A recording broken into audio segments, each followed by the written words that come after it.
bon, c'est bon, c'est bon. Allez, donne tes mains, là. Non. Pourquoi tu cours, Farid? Quoi, on a le droit de courir, non? T'interpelles, putain, arrête, c'est tout. Bah, tu vas pouvoir placer Annie au poste.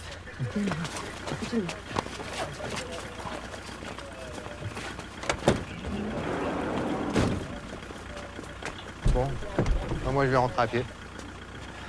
Roubaix une lumière, c'est le 10e long métrage d'Arnaud Desplechin qui a été présenté cette année en sélection officielle au Festival de Cannes.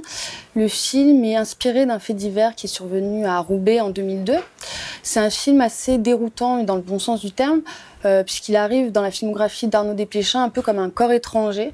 On a l'impression qu'il brise un peu une espèce d'harmonie qu'il y avait dans son cinéma, qui est quand même un cinéma d'introspection, un cinéma ouvertement romanesque, qui met souvent en scène des histoires de famille compliquées, des histoires d'amour et d'amitié assez confuses.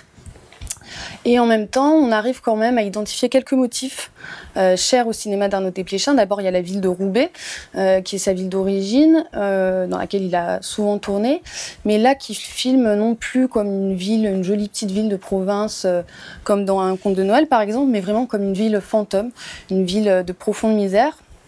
L'autre élément qu'on reconnaît aussi, c'est peut-être le goût de Desplechin pour le film d'enquête. Voilà, c'était déjà présent un petit peu dans 3 souvenirs de ma jeunesse et dans Les fantômes d'Ismaël.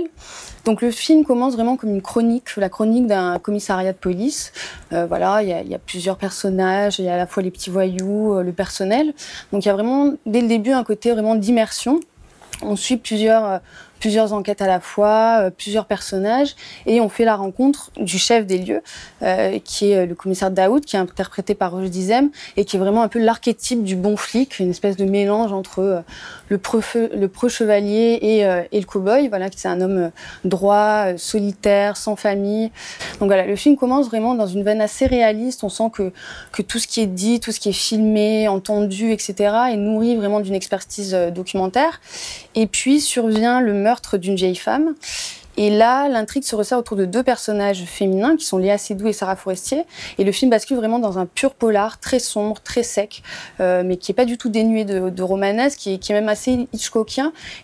Mais peut-être que la nouveauté du film, c'est pas tant ce virement vers un cinéma de genre très codifié, c'est plus la façon dont Desplechin incorpore du social dans son cinéma. Jusque-là, il n'avait pas été très sensible à ce genre de questions. Son cinéma, il est quand même très délimité. C'est plutôt un cinéma qui se passe dans le milieu parisien, bourgeois, intellectuel. Donc voilà, c'est un film social qui essaye de capturer comme ça une espèce d'état de la société, d'état du monde, sur voilà, les inégalités de classe, la pauvreté. Et le film noue une réflexion assez passionnante d'ailleurs sur à la fois les déterminismes sociaux et le libre arbitre. Mais ce qui rend le film vraiment passionnant, c'est que Desplechin le fait à la fois avec une expertise documentaire et en même temps avec ce que le cinéma peut produire de plus prodigieux, de plus saisissant dans la mise en scène, dans le jeu d'acteur, dans l'écriture. Les personnages qu'on pourrait penser un peu caricaturaux sont beaucoup plus complexes qu'ils ne paraissent. C'est un film qui est vraiment obsédé, je crois, par la question du comment, qui est sans cesse en train de chercher, et en train de chercher surtout en train d'essayer de sonder en fait l'âme humaine, à la fois ses névroses, ses contradictions. C'est un film qui s'interroge sur la question du bien et du mal, et je crois que à ce titre, le titre du film, Roubaix une lumière, il est assez beau parce qu'il dessine vraiment une espèce d'itinéraire dans le film, un passage très discret de quelque chose de très sombre à quelque chose de plus lumineux. Allez, qu'est-ce qui s'est passé? Dépêche-toi. Vous allez pas me croire. Pas avec moi. Pas avec moi, Claude. Je me fous la tête de mon gosse quand je peux rentrer dans la maison. D'accord. Et c'est quand que Claudia va venir? J'ai dit tout ce que je pouvais vous dire. Tout ce que j'ai vu, tout ce que je sais.